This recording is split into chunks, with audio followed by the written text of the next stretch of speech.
Hello, my name is Kyla Glasser, and I teach at Off Junior High School in Searcy, Arkansas. I teach 8th grade science and 8th grade physical science.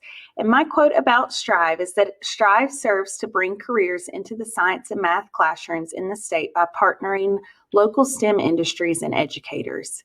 So this year, I implemented a modified project into my classroom because of the COVID-19 pandemic. And we were focusing on static electricity based on an interview with Mr. Mike Osbrooks from L'Oreal, the Senior Supervisor of Facilities. So in his interview, he mentioned that in one room of the L'Oreal plant, they were not allowed to wear certain clothing or bring electronics into that room.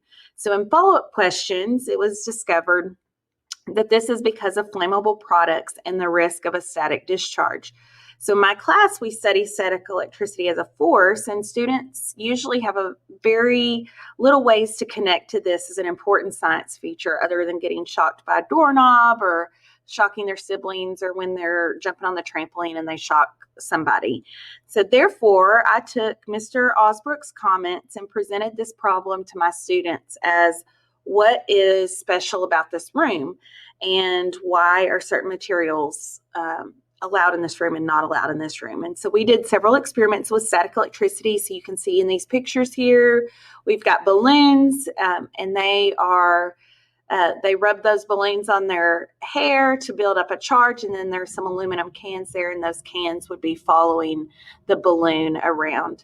You can also see that my students have their mask on. They also had gloves on. That's something that we did at the beginning of the school year to allow them to participate in hands-on activities. They could wear gloves and share materials. If I disinfected them, they put the gloves on and then they take them off when they were done. And so this, you've got pictures here, and then that picture on the right is a student who, after she had collected her evidence and drawn her pictures, she was uploading those pictures into the assignment on Google Classroom because we are not turning in papers this year because of this. So I also have a video of showing some of these different activities that they did, and we're going to, that video is going to show now.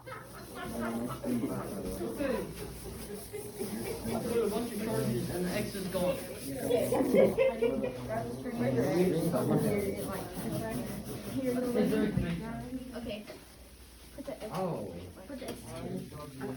Here you go. That's the eggs and this is the eggs. So they're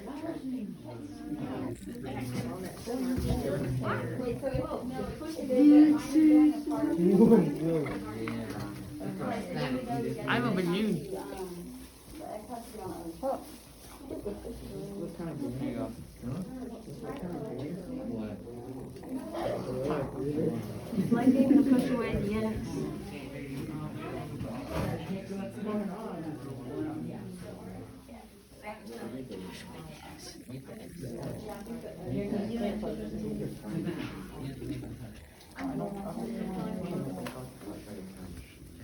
Yeah, I think they're negatively charged, so they just been away from each other.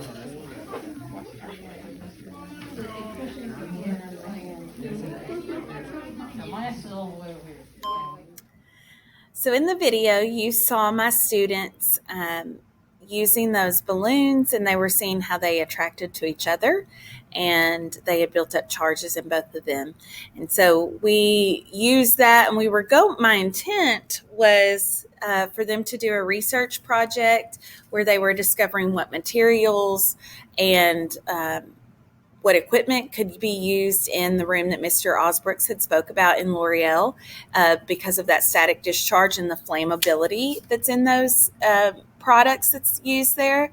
However, my school, right after we did this experiment, I got put in quarantine for a couple of days, and then my school got shut down for 7 days because of the pandemic. And we had to change some things when we came back, and so we were no longer allowed to do experiments with our students using hands-on materials. That was one thing they said, well, we are afraid that might be one of the causes for the spread.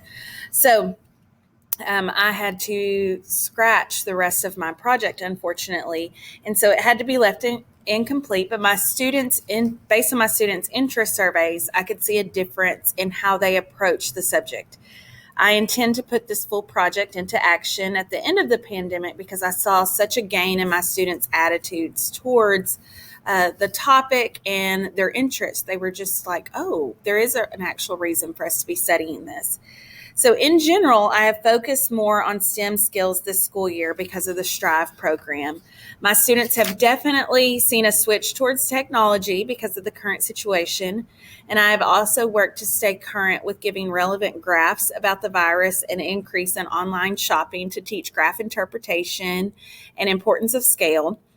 I've also included more focus on long-term careers and bringing those trades and careers to the classroom by showing a scientist of the month and adding a career to each unit to focus on.